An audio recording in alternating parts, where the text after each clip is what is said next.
महामार्गाच्या रखडलेल्या कामांचा एसटी प्रवाशांना फटका बसतोय। कोलाड नाका एसटी थांब्यावर चिखल झालाय आणि मुंबई गोवा महामार्गावर पावसाचं पाणी साचलेले उड्डाणपुलाचं काम तातडीने पूर्ण करावं अशी आता मागणी होतीये। हे अशा प्रकारच्या रस्त्यांमधून जीवघेणा प्रवास वाहन चालकांना सुद्धा करावा लागतोय आणि त्याचप्रमाणे जे चालणारे नागरिक आहेत त्यांना सुद्धा अशा पाण्यामधून आपली वाट काढावी लागते। मुंबई गोवा महामार्गाच्या रखडलेल्या कामाचा हा फटका आहे। कोलाड इथं एसटी प्रवाशांना हा सगळा फटका बसतोय। सध्या उड्डाणपुलाचं काम या ठिकाणी सुरू आहे, मात्र बांधकाम ठेकेदार आणि राष्ट्रीय महामार्ग प्राधिकरण यांच्या नियोजन शून्य कामामुळे रस्त्यावर मोठ्या प्रमाणात पावसाचं हे अशा प्रकारे पाणी साचलेलं दिसतंय।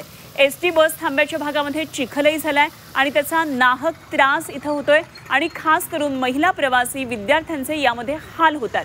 संबंधित यंत्रणांनी यामध्ये लक्ष घालावं आणि हा त्रास दूर करावा अशी मागणी होतीये।